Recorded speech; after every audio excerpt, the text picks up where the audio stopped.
And with the time at 8:38, the front pages today shape up like this. The Sun is carrying Boris Johnson's claims that Vladimir Putin threatened to kill him during a phone call ahead of Russia's invasion of Ukraine. Here's the Mail. It also leads with that Putin threat to Boris Johnson. Esther Ransom, front page, talking about her fight against lung cancer. We wish her well.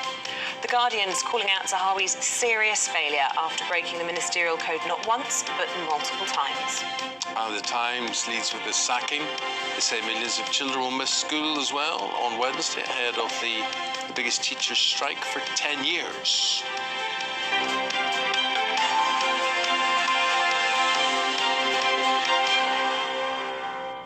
Have the papers. Dawn, you want to start with the Esther Ransom situation and her admission that she has lung cancer? I do. The lovely Esther has made the front pages of many of the papers today, revealing that the fact that at 82 she has been diagnosed with secondary lung cancer, which basically means it has spread.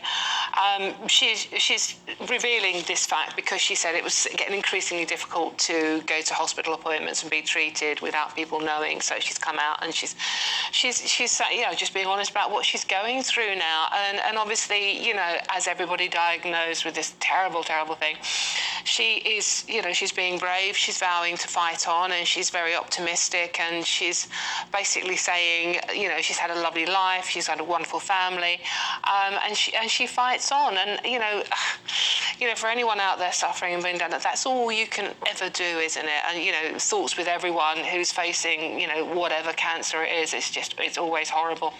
And treatments are improving all the time, and as Esther says herself, that she's very optimistic for her future, and I think it's an amazing attitude she has. But when you're talking about a woman who set up Childline and recently Silverline, so she does so much amazing treasure. She is, and people who are called national treasures hate that phrase, I know, but I mean she really is, and she's worked tirelessly for people. So we all wish her and everybody who's facing this as well, all the best. Absolutely. And well, she also doesn't get enough credit for the revolution in playgrounds that she introduced in the country, because when I was growing up, if you fell off a monkey bar or something, you landed on concrete and you broke every bone, and it's thanks to her there's this spongy, rubbery floor, and it's dramatically improved safety for children up and down the country. And as you say, all the amazing stuff she's done for Childline, for Silverline, we wish her all the best. For helping, the loneliness of elderly people, which was not a sexy subject, and she really put it forefront in people's minds, and a lot of elderly people were helped by that. And She's changed a lot of things, which has been extraordinary, OK, Nicola Sturgeon's changed a lot of things in Scotland, and this from the Mail. Yes, and Nicola Sturgeon's obviously getting in the neck over her transgender laws, and now there's been a U-turn whereby transgender prisoners who are violent now won't go into women's prisons, which seems to be perfectly sensible. I think when she introduced this law, obviously there were going to have to be tweaks in it along the way, that you couldn't get everything right in the first place. However, I also think there's a bit too much fuss about it. There are schools all over the country who are able to accommodate transgender pupils, and it's just a question of actually talking to people. So I know one school in our local area where there's a transgender pupil. She is absolutely accepted by her peers, but the girls in the sixth form didn't want her changing in their area, so they made a special area where they could do that. All done perfectly quietly, no headlines, nothing like that, and all got sorted out. It's huge in schools, isn't it? I think most schools up and down the country are having to make accommodations and doing so, as you say, without too much trouble. But when it comes to prisons, what are you supposed to do? Create a gender-neutral prison for transgender? You may in a sense, you may end up that way, or certainly a part of a prison where transgender prisoners would go. But I think that the existing prisons have a right there. If you're in a women's prison, it's pretty understandable. You don't want a rapist being amongst you. So there are accommodations you'll have to make, but that was always going to be the case when this came in. It was going to be a work in progress rather than something you could do all in one go. Dawn? Don't get me started on this subject. I'm sorry. I disagree on this, me and Dawn. Look, the Scottish bill, where after 3 months you can literally say I am a different gender and be accepted, I find profoundly disturbing. I'm not suggesting. No one is suggesting, by the way, that transgender people are transgender women are targeting other women, but predatory men will use this to prey on vulnerable women and girls. And a recent Freedom of Information request in Scotland, that half of trans inmates, then there were 16 of them, began their transition after they were convicted, many of sex crimes. So you have to question how many of these transgender prisoners are genuine, and in which case we support them, and they need help to transgender safely. But predatory men will make use of this, and I think the 2 recent cases have been appalling. And I think the fact that anyone even thought that a sex offender, a rapist, had any right to be in a woman's prison is appalling. I would direct people to, if they haven't seen it already, Julie Bindel yesterday talking to Camilla Tominey on this channel, and it was a really interesting debate about this, and she put the case very strongly. So I recommend checking that out if you get a chance to. The London School of Economics, their calendar has been overhauled. Each term has been renamed. Why? Well, this is in the Telegraph, and this is, as you said, the London School of Economics, and they have cancelled the name Lent for the winter term because it is too Christian.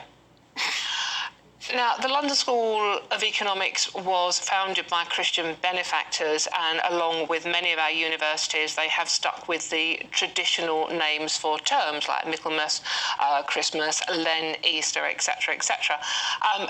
And now they seem to be, look, I can't imagine there's a single student at the London School of Economics who have said, I find the term Lent really offensive for this term, let's call it spring, autumn, winter. Meaningless to them. I mean, we had that census recently, didn't we, which showed the decline of Christians in this country. But a lot of this is traditional, and part of the attraction for international pupils is to buy into this whole idea of what is Britishness or tradition. What I do say is, if they tried to cancel any other religion except Christianity, there would be huge...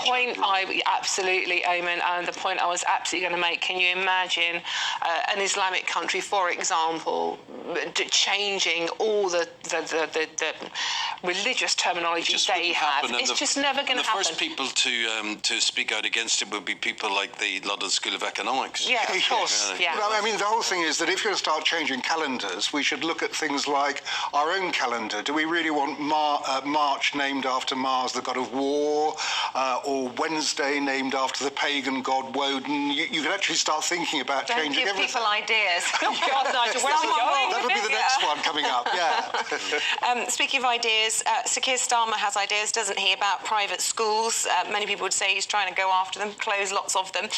What is the Times' take on all of this? Well, the Times' take is that Tory MPs are accusing the Labour leader of hypocrisy, because it turns out that when he was 16, he took a bursary at his grammar school, and the reason for that was the grammar school had been free. It then became fee-paying, but the local authority would put the fees up for anyone who wanted to go into the sixth form, which was what happened in Keir Starmer's case. I don't think he can be held responsible for something that happened to him when he was 16. And the whole point about ending charitable status for private schools is simply, is it right that the taxpayer should subsidise the choice of parents to send their children to a certain school?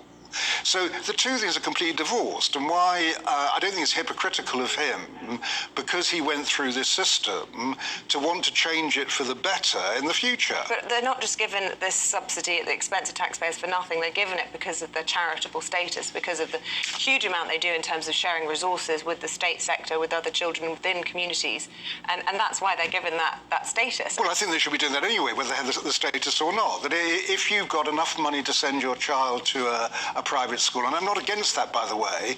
Everyone should be able to spend their money as they choose.